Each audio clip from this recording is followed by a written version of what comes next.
Hey sis, Hey sis. how you doing? I'm doing good. How are you? I'm great. I'm well, you should be thankful I'm alive Oh, today. I had a very harrowing experience over the weekend. what? Well, you know that we have these self-driving cars in LA, these Waymos. Yeah, Okay. you've been wanting to take one. Well, right. And so I did take one with the girls a few weeks ago on Mother's Day. We went to a restaurant. It was perfectly fine. I liked it. Um, and I thought, wow, Yeah. this is really an incredible thing. And I've even let Reagan ride home from the mall in one of them before with her friend, Hmm. which will not be happening anymore. Oh dear. Yeah, I mean, as of Friday, I was really ready to invest in Waymo. I really believed in the company, and now I need to make a public service announcement. Yeah, Oh, what it's that bad. happened? Well, I was on my way for a night on the town. I was dressed to the nines. I don't often put on red lipstick. I had the red lip. I had a tube top on, hair Okay. done. I mean, Were you going jewelry to a on. 90s party with a Well, tube top? it was no, it wasn't a tube. It was just a strapless, like bustier type of Yeah. sexy top, which I don't Okay. often wear. But I was meeting another sexy lady out at the at a bar restaurant, and I thought, you know what, we're going to get dressed up. So I get in my Waymo to meet her, and I'm coming from Santa Monica to West Hollywood, and the Waymo puts me out, Whitney, at the liquor store that we used to go to when we lived together on 8th Street, you know, that like shady Oh area right yeah. there. And it says, your ride is come to a completion. And I'm like, no, no, no, no. Now I didn't know, I had not been to the location, the restaurant where I was going. So, but I knew it wasn't this far away. And I looked at the app and it looked like I was still a couple miles away. So I don't get out of the car. The Waymo just starts driving. I was like, whoa, whoa, whoa, whoa, whoa. So there's a button that says pull over. So it pulls over on a shady, dark street. I call the customer service and I'm like, here's my address. I don't know why it's not accepting this address. The guy doesn't know what he's doing that on the service line. So then I reprogram the address and it takes off and it looks like it's going in the right direction. It goes up a little further, stops on kind of like, you know, where San Vicente and like La Cienega kind of merge. There's homeless encampments there. It's very dark. It pulls over and says, you've reached your destination. And it looked like I was 1,000 feet from my location. I'm like, wait, this is weird. I get out of the car because I don't know. I'd go to like the Waze app and I look how far. I'm 2.5 miles from my destination. It is dark. It is nighttime. There are vagabonds everywhere. I start running And a and tube top. I'm wearing a tube top. I have jewelry on. I start running in my 5-inch heels down La Cienega at full speed because I am in the dark and I was so scared. And I see like cars were like cruising slowly past me. There were men like on the side of the road looking at me. I ran all the way to the Beverly Center where it was like lit, you know, that intersection. I ran a half a Oh mile my in God. heels. I was crying. I was texting my friend. She's like, oh my God, it's okay. You get in an Uber. And I had to call an Uber and go another 2 miles to the restaurant because the Waymo it malfunctioned. And I just think that they don't have the technology down clearly. And I was so angry that Karened out and emailed the company. Well, they asked me for my feedback. So I gave them my feedback. I gave Yeah. them my honest feedback. And I said, I was a single woman. I was freaking out. I was scared. And they go, well, we're so sorry for your troubles. Here's $10 credit for your next ride. I will not be riding Waymos anymore during the nighttime or probably daytime either for a while, to be honest. So I got to the bar or the restaurant bar and my girlfriend was waiting for me in the lobby with the like security guy. And he's like, oh, your friend was so worried about you. She's like, oh my God, she just grabbed me and held me. Was like, Oh he's my like, the whole place God. knows about you. And the maitre d was like, oh yeah, sometimes they just drop you off if there's too much traffic in a congested area. They don't know how to drive in that, so it just drops you off. I was like, what? I had no idea. She's like, come with me, darling, come with me. And we go. She has a martini waiting for me, a dirty sis with the blue cheese olives and everything waiting for me at my table. Isn't that a good That is a friend? good friend. Thank you, Elaine. I love you. Shout out to Elaine. Yeah. Thank you for taking care of my sis Elaine. I know. She did. She was Oh like, I my was God. so worried about you. And I said, I was worried about myself. I just have to ask, are you sure you put in the correct address? I am 50% certain I put in the right address. I'm kidding. I did put in the right address. I know Elaine was like, "Are you sure you're not going to the Santa Monica location?" I said, "I swear I'm not." It really was a malfunction with the Waymo. I guess I just so want to desperately believe in the Waymo that I know. I So was did going I. to chalk it up to user error. You had to run in with the Grim Reaper as well, didn't you, Whitney? Or do you not want to talk about that? No, I'm fine to talk about it. Yeah, I had another horse show. It was a little impromptu. I didn't find out about it till Tuesday. I realized a lot of things. It's a good learning lesson that horseback riding and show riding is kind of like golf in a way. Like it's a very, You never very know what you're going to mental get. sport. Mm-hmm. And we were having crazy weather and storms. I mean, at some point there was like the local like tornado warning going off, Ooh, like did the sirens buzzing. blow? They did, Oh, and wow. everybody was like, No "Oh, it's wonder your fine. It's horse got just spooked. wind." She was definitely amped up. She knows when the weather's coming. The first round was good, and then the wheels came off flying off the bus after that. The horseshoes came flying off. Yeah, she is just real speedy, and I just really couldn't get her back, and I even fell in the ring, and Well, you are a she rusty stirrup, so I mean, you could I break a hip. You got to be know, careful. I They're know. like, we got Again, a I was rusty down, a rusty down. It's so true. And they were like, Ashley, my trainer, do you want to sub in someone? She's like, yeah, put in my Rusty. Oh, And I God. lived up to the name. What can Yeah, I that say?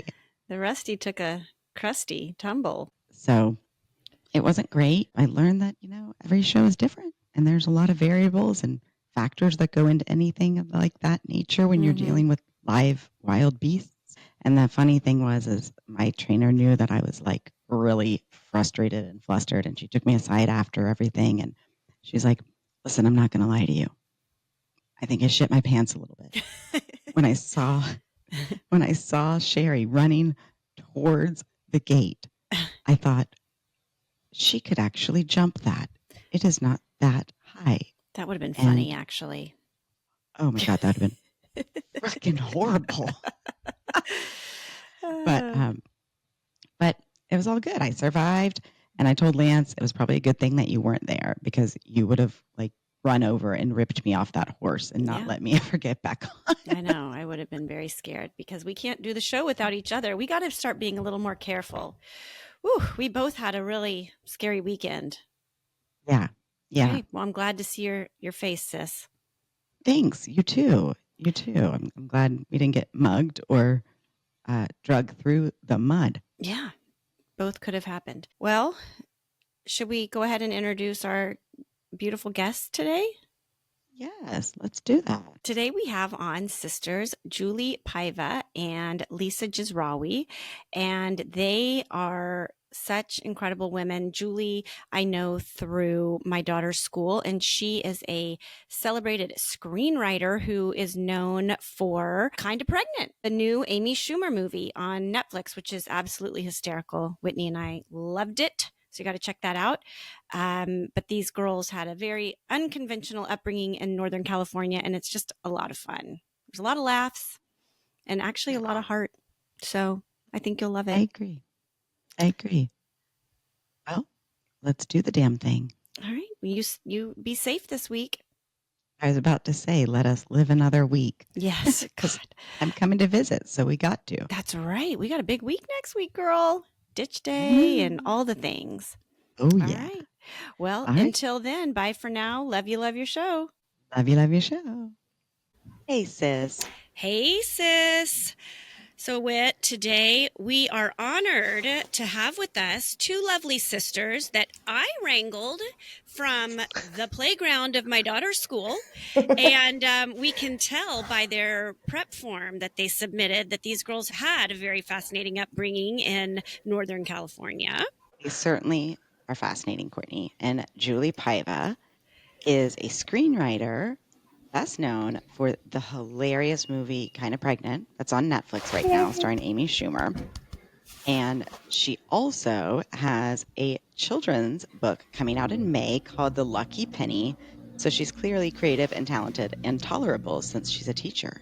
Lisa is Julie's sister who lives up in Northern California. She's got 3 kiddos. She is the CEO of her household. And she also trains service dogs, So Courtney. How sweet is sweet. I that? know. I want to try. I want to learn how to do that for sure. Same. Well, sisters, welcome to Hey Sis, Eat This. And we're so excited to have you here today. Thank Honored you. to be here. Totally. Welcome. Same.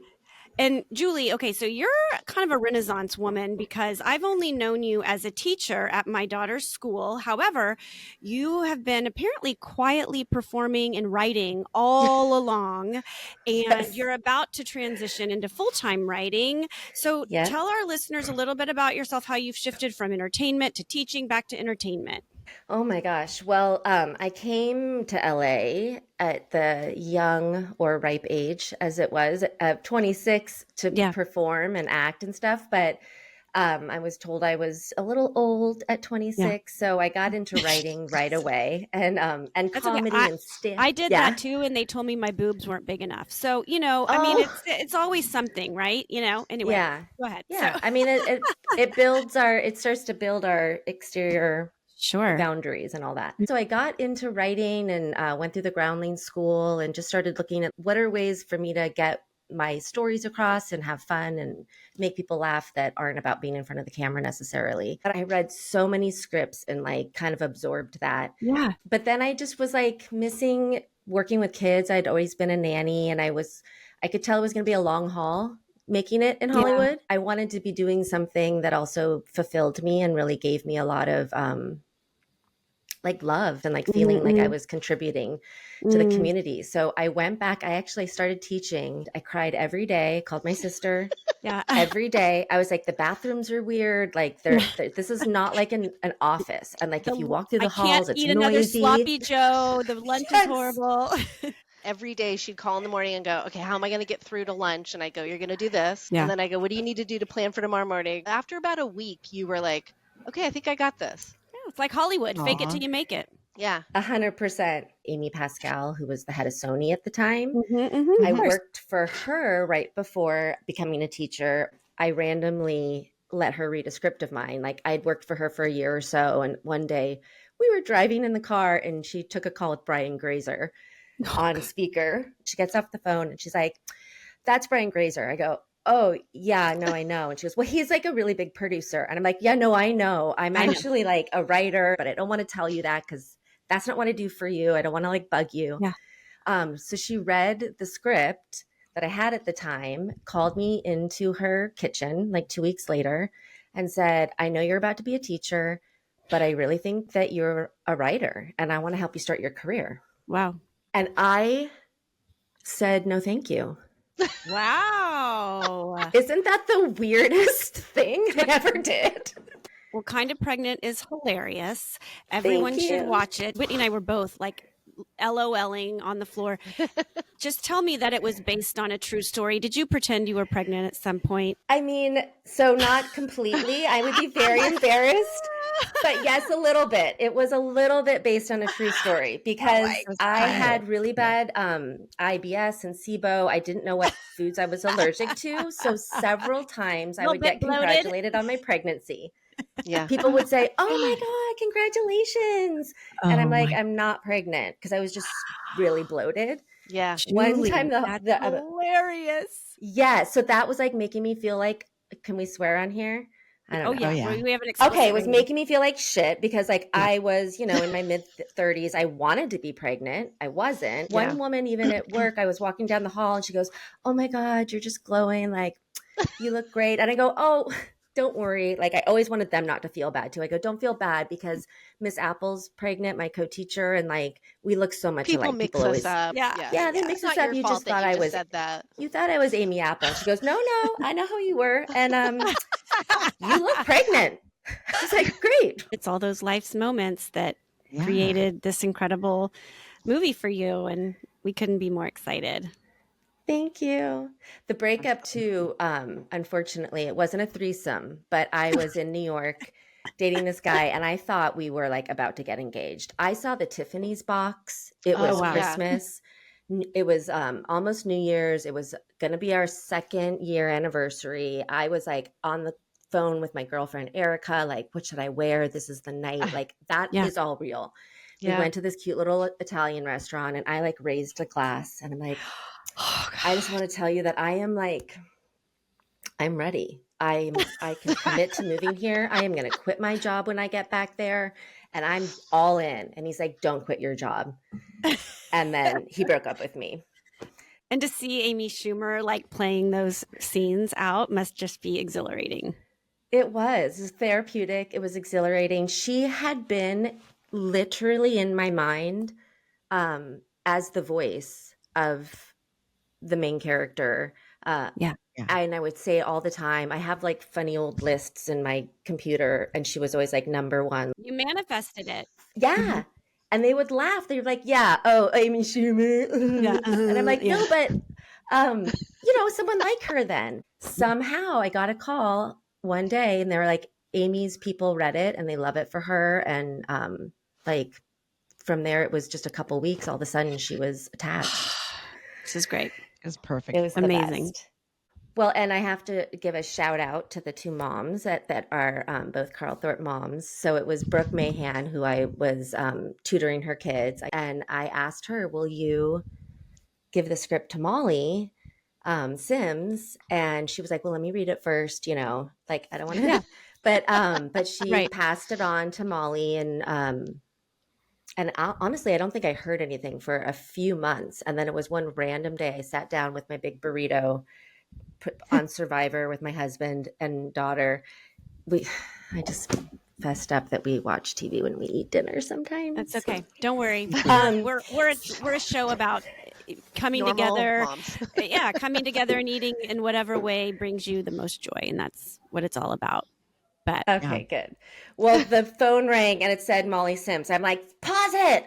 yeah, And I get on, and she's like, the first thing she said, she wasn't even like, hey, how are you? Or this is Molly. She goes, Adam Sandler wants to make your movie. And I'm like, my what the awesome. fuck are you talking about? What a phone call. What a phone call. And you've had the wonderful support of your sister. We haven't forgotten about you, Lisa. I'm here.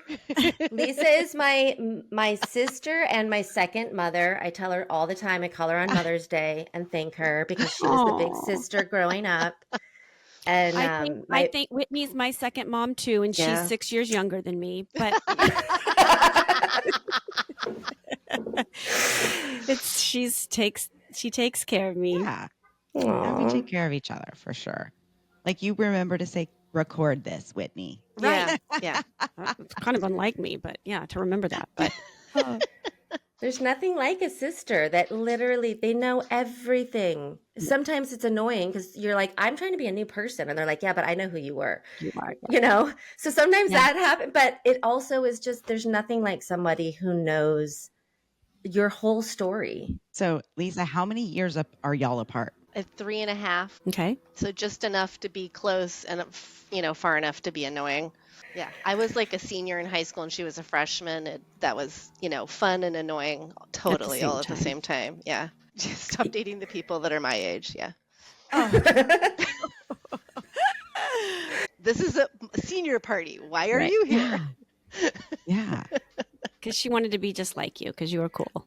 She wouldn't want me in the room with her friends, but her friends, some of them were like, what? She's like your funny little sister. Like, let her in. Yeah. And oh my God, it was the best. It was before reality TV, but that's what it was like. The best reality television. I would just sit in the corner. I wouldn't even engage and just like watch them talk. Observe the teenagers. Yeah. And they'd be like just shoving like sugary cereal in their mouths and getting ready for like, I don't know, just to walk around the block. But I watched it all and I took it in. The house we lived in when we were in high school had a panic button for some reason on the wall in the hallway. And it didn't actually call the police, but if you pressed it, an alarm would go off and then you would hear sirens as though the cops were coming, but it was fictitious. So oh my God. Every party we had, we would put like, do not disturb and like caution tape and try to really block it out. But someone would always rip it off and press the damn button. Yeah. They knew it was there. It was just teasing them and taunting. Yeah. Your parents divorced when you guys were 7 and 10. Yeah. And you mostly lived with your father. It was unusual, I think, at that time for a mom to leave the kids behind. And my mom said she kind of got ostracized. Like she was in like a support group for women fresh in divorce, and they'd go, "You didn't bring your girls with you?" And she'd go, "No, they have the most resources and like support staying in their rooms and in their house. And right next door to our house was a park, and right next to the park was our school." So she was like, "If I brought you to an apartment, then how would I get to work and get you to school on time? That didn't make any sense to me." So, I mean, it's funny that she got ostracized for like making good choices for us. Yeah.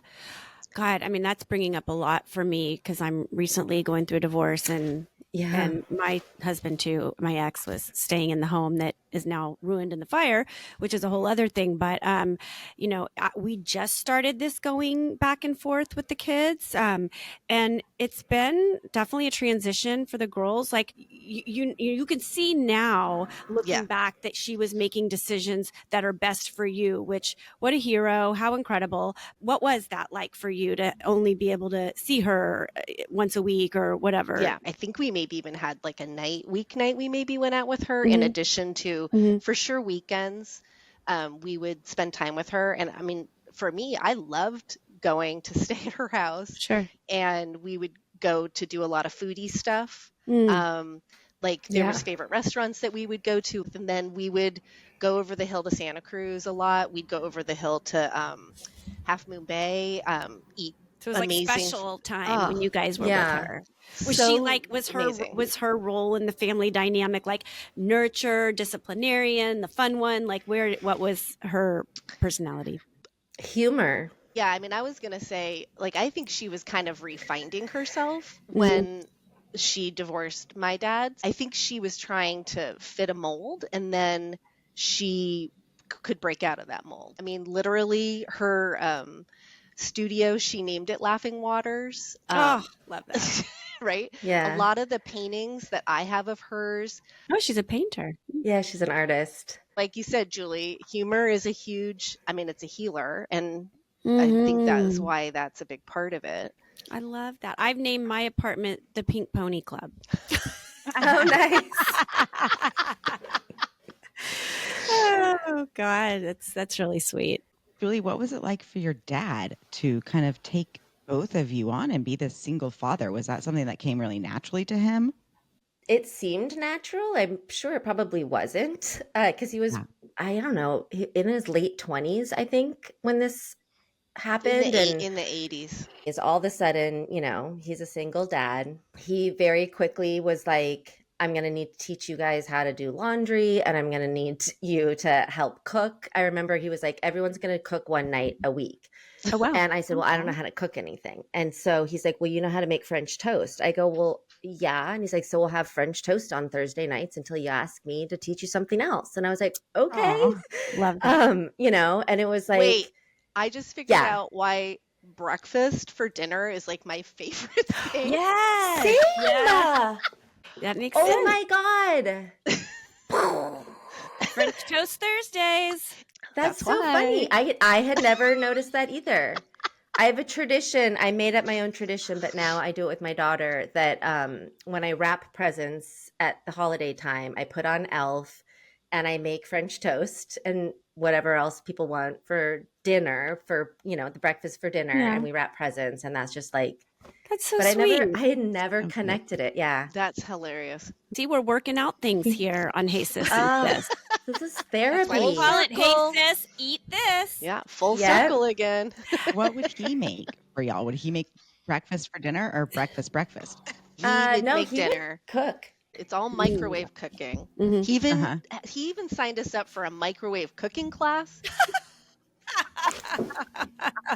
Oh my gosh, the place that sold microwaves had free classes, and at the end of the class you could eat dinner. So that was his evil plan for why we were in microwave cooking classes. Well, what was one of your favorite meals, Lisa, that he would make? There's some kind of meat that he's cooking in a frying pan. There's au gratin potatoes somehow being manufactured in a microwave. And Really, really old ketchup. Really, really old A1 sauce that's in the pantry, and it's not supposed to be there. No. Yeah. No, the crust is a protective coating. Yeah. I want to go back a little bit to Mama. So Bibi or Bibi? What's her name? Bibi. Bibi. Okay. Yeah. Momma Bibi. Is that a nickname or is that her name? Her name's Diane DeFremery, yes. but it's her Sufi name. Okay. So like a spiritual name that she so was given. I love, I want to jump into this a little bit because, I'm an extremely spiritual person. First of all, where's she from? Where did she grow up? And then how did she end up on this sort of spiritual path of Sufism? Yeah, it's interesting because she was raised really proper in San Leandro. Lisa, honestly, you probably would remember. You tell us because I'm going to make up weird fake stuff. Where did she grow up, Lisa? So she's from San Leandro. One half of the family, her mom's side is like Mennonites from Oklahoma, from the Panhandle. And then her dad's side was French Dutch. They came from the Netherlands. They went to Oakland and had like a family farm there because they didn't want to be in the hustle and bustle of the city of San Francisco during the gold rush. So I think between her mom and her dad, they just a lot of tradition, a lot of formality. She was talking about that when her dad would be gone, her mom would cook food from Oklahoma, and it would be potatoes and cottage cheese. And my mom and her sister, our aunt, hated that. And she just couldn't understand, like, why does my mom not just make this stuff when my dad's here? And she said her mom laughed a lot more when her dad was gone. So again, there's like a lot of constructs that they were stuck in. And like when you, Julie, brought up humor, it's like, it's so funny that even generationally, our grandma also had a lot of humor, but it was kind of hidden behind a construct. Our grandma was so funny, and it was foreign to me to have a grandmother, of that stature and that age, just be like throwing out funny little quibs and laughing to herself in the corner. I mean, she was hilarious. She would laugh even when she wasn't drunk, but she also always in the kitchen. She had her nice apron with the frill and a little tiny glass of sherry that she'd be sipping on. And it was like, it doesn't matter. Look how small the glass is. It was literally like, one of those port wine glasses. You poured it 25 times. Just keep repouring that thing. I still have, by the way, her little sherry glass. That's really cute. And then what about her spiritual journey? Well, I think it was that time after the divorce, like Lisa said, she was trying to find herself. And you were in the Bay Area in the 80s, there was so much of that there. But she fell into a community of friends that were doing Sufi dancing. They specifically called it Dances of Universal Peace. So it would be on Sundays, kind of like a church type, scenario. So we started going with her. And there'd be a drum and a guitar in the middle, and they would be singing songs from so many different traditions, like a Hindu song, a Jewish song, a Native American song. So it was starting to really honor and learn about different cultures, at the same time learning to connect with other people's energies. Because you're singing and you look in each other's eyes, and sometimes you put your hand on their heart and you connect. And we're in high school, so I'm like, this is not something we would normally do, but I was mesmerized. My sister and I both were not raised religious, and we both sought out religion. We just craved family and connection, and church kind of was a place to do that. So I went to the Mormon church for 2 years, I think. My sister converted to Mormonism for a while. I was Mormon from my sophomore year to my senior year in high school. We just tried on a lot. We were searching for love and connection, right? Grounding. Connection. Right. And not to mention that sort of enlightenment part that goes with it, which is also nice. And that is something lovely that our mom provided for us, which it was just out of the box thinking, right? There was nothing too unusual for her. Love that. I remember this one time we were in Oklahoma in the very traditional setting for a big family reunion with that side of the family. And I heard her sitting on the couch talking to one of the Lehman brothers about how time is not a continuum and how it's layered and things like that. And I was like, Mom, this is like not the kind of conversation we should be having in Oklahoma. Like, just be like, the meat's nice, you know, Right. like, Right. Yes. yeah. Still to this day, I think about time in various ways and layers of time. And I go back to thinking like, wow, well, I was 11 and I like heard my mom mention that, and it opened my mind to something that I otherwise wouldn't have started. What a unique upbringing to be able to have such an open-minded and non-judgmental mother. Yes, Yeah. Right. exactly. So you're not judging what others believe, but you're approaching it with curiosity. So you saw your mom once or twice a week, but she'd also take you on vacations, right? That was like a fun memory you had with her. Are there any trips that stand out as extremely memorable? One of the things we did regularly was go to Yosemite. Beautiful. And so to get a reservation in Yosemite back then, you would, on New Year's Eve, as soon as it hit January 1st, 12:01 a.m., you're on the phone with the reservation system. Yeah. You're calling on a telephone to make a reservation with Yosemite. And she'd be like not concert tickets. This isn't Taylor Swift. Like, we were raised where like you stay up late to get the reservation at the high country, you know? I didn't realize it was so exclusive. I mean, I think just the loyalty of her having to stay up on midnight to make the reservation is just so notable. Yeah. And then that structure and like consistency and tradition of doing it. And so I mean, for me, like getting to sit on that river, there's like these big boulders and you sit and you listen to the water go by and there's purple flowers and it's just incredible. That's spiritual. The love of nature and just and respect being so mesmerized by like a leaf, you know. She taught you to stop and smell the roses, to be present. Her dashboard of her car was a collecting place for nature. There were rocks, sticks, the leaves. I mean, seriously, every time she had to change cars, it was just heartbreaking because there was this whole like collage. Or like if she took a turn too fast, it'd be like, and like a whole bunch of rocks would fall in your lap. Does she still do that? Yes. Well, I don't know if they're on her dashboard, but she still collects rocks. Aww. She'll send all the grandkids, just like you just get a box and you open it and it's like a piece of string, a rock, and like some fabric. Oh my God, maybe I love some that beads. so much. Instead of being like, what? I wanted something from Sephora. They're like, wait, I know exactly what I'm going to do with this. I'll be back. And like, they run in a room for an hour and come out with like a dress that they've made, or, you know? Yeah. My older daughter, she's like, it's always weird when you get it, but then later you find out you really needed it. That's super cool. Yeah. That's super cool. I hope they let Grandma Bibi know. Yes. That's really it makes sense, that it made sense. Yeah. That's amazing. Yeah. Did she cook out in the woods? No. I don't think but so. we would, she was pretty healthy, but when we would go on these trips, she would get a can of Cheese Whiz, like with the spray type, you know, like whipped cream. Oh, yeah. Cheese Whiz. Oh my God. Oh my God. I can We would taste have it it. on. Yeah. Ritz crackers. Oh, and then dried beef in a jar.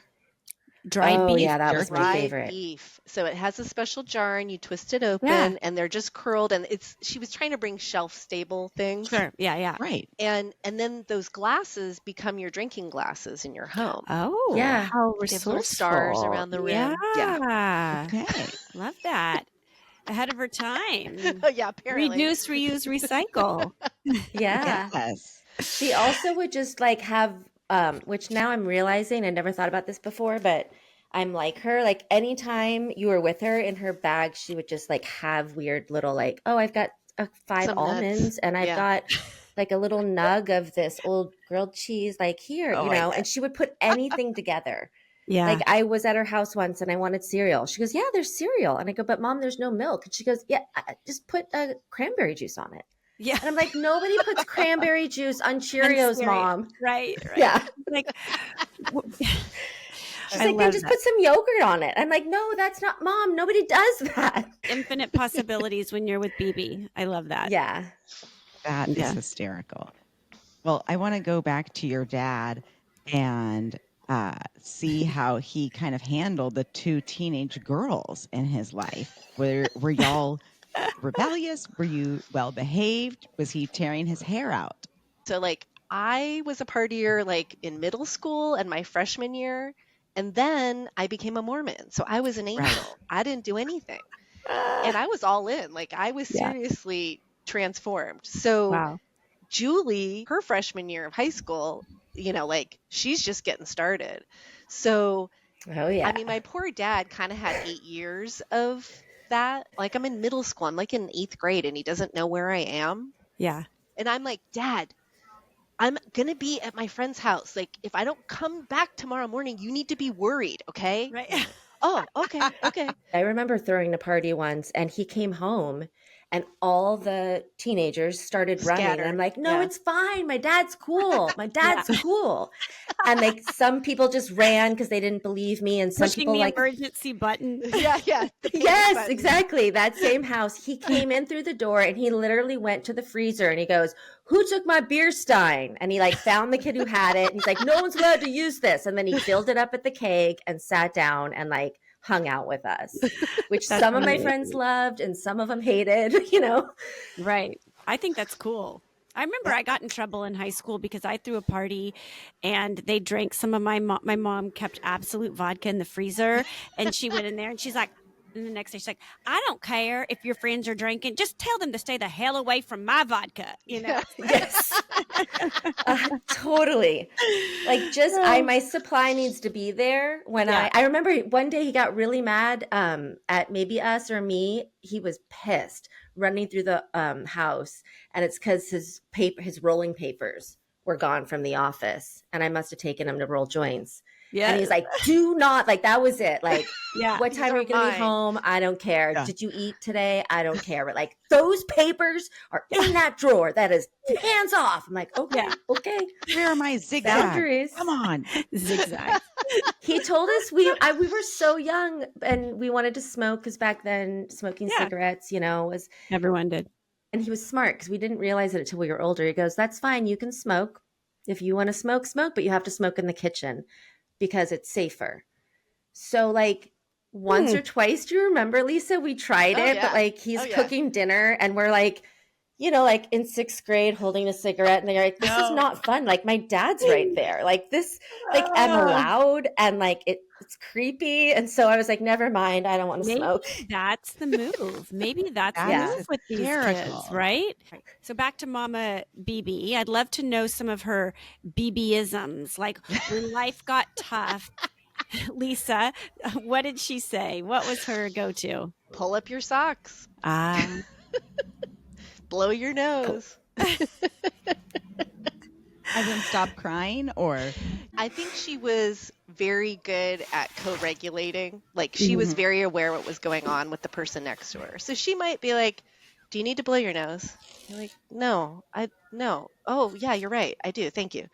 Like, and she just always was kind of keyed in to what was going on with other people. She was also like if I called her crying, she'd be like, okay, no, I hear that you're sad. So the first thing I want you to do is go into the kitchen and get a little glass of orange juice and take 2 sips and then tell me what happened.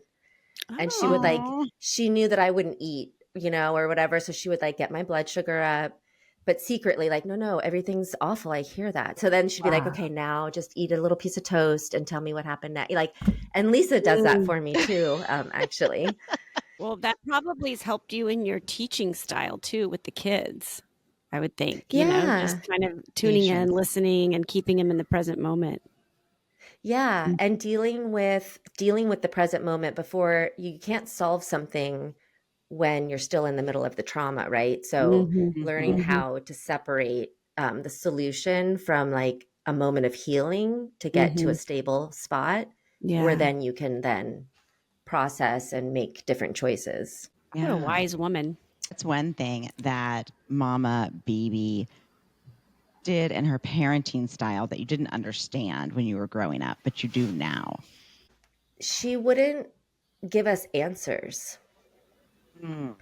which I didn't understand. Like, she would just empathize a lot. Like, oh, that sounds really hard. Or I wonder what you're going to do.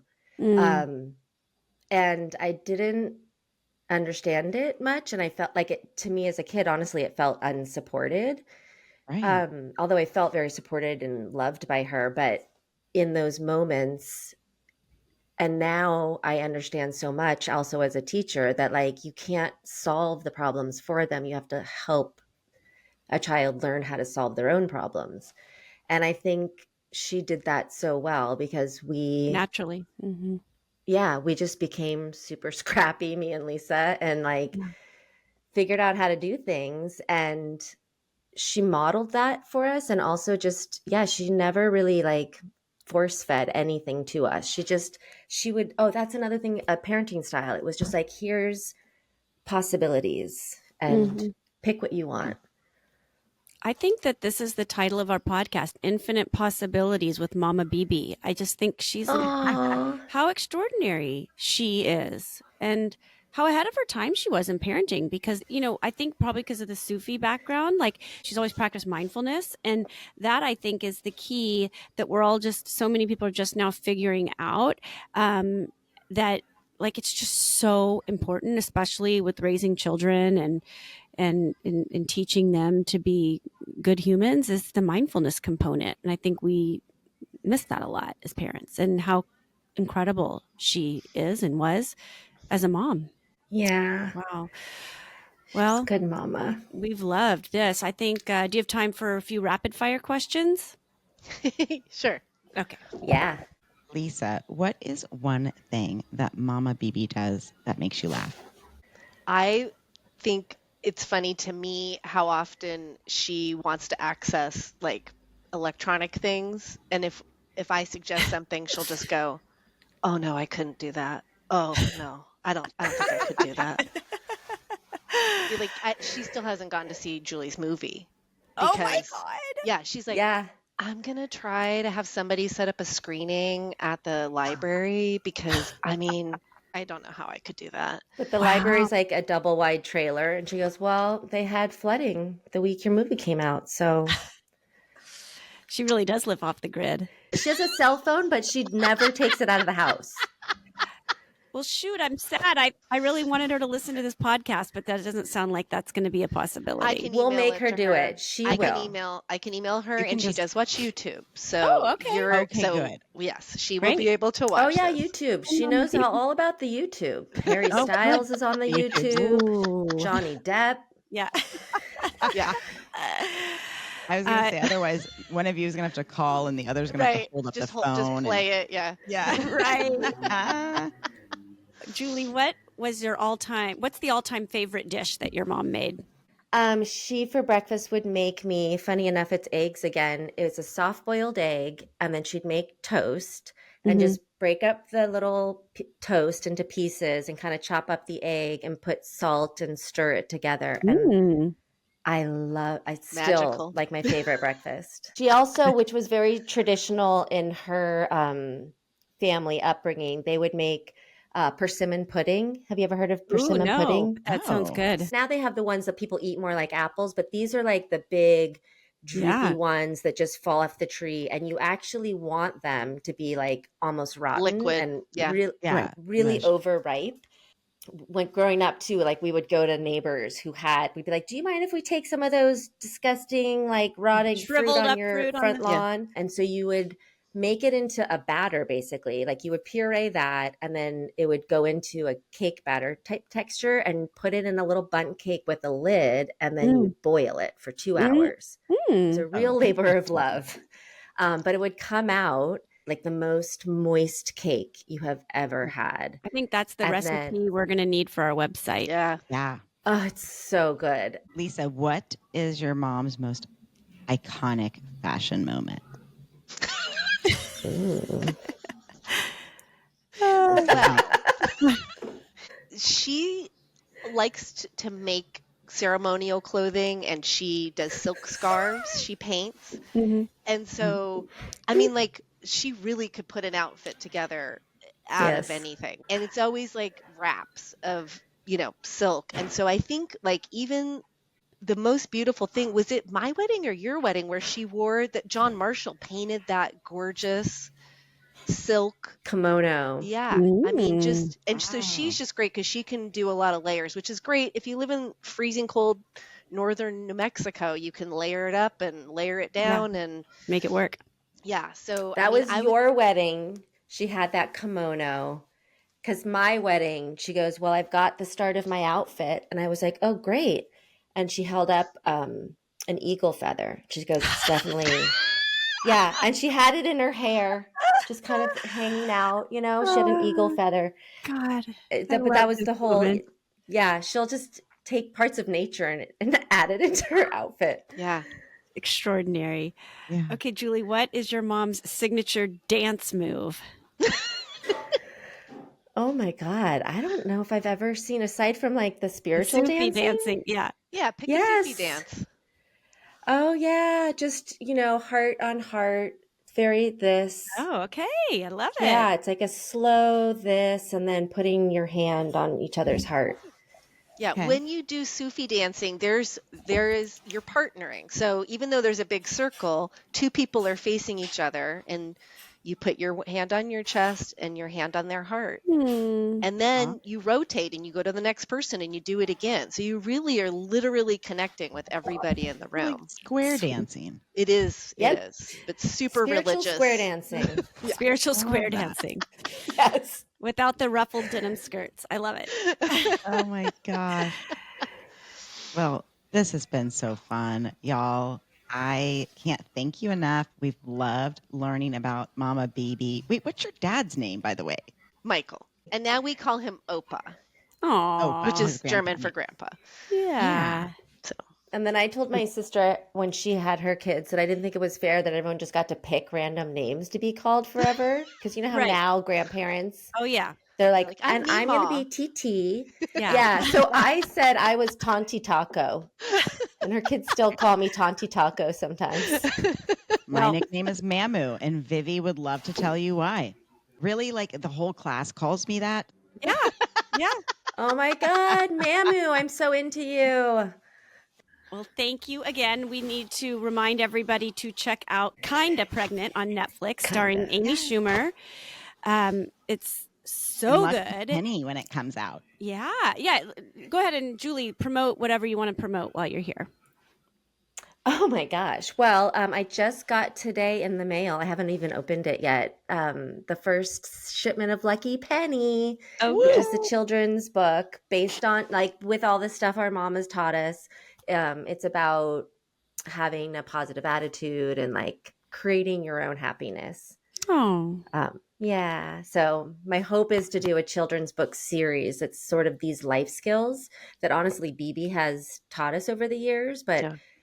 bringing it to children at a young age so that they can, know how to make the best out of every day. Will people be able to buy it on Amazon soon, or do you know Yes, where? very soon. Okay. It'll be on Amazon, Barnes and Noble. Okay. Momma Bibi, Daddy Michael did a great job with you ladies, and thank you Absolutely. for being on Hey Sis, Eat This. Thank you guys so much. This was really fun, therapeutic, fun. I'm starving. I know. Thank I you know. so much. Like all the food talk. I can't wait to eat. Yeah, this was great. Thank you. Okay, Court, let's end it like we always do. I love you. I love your show. I love you. I love your show.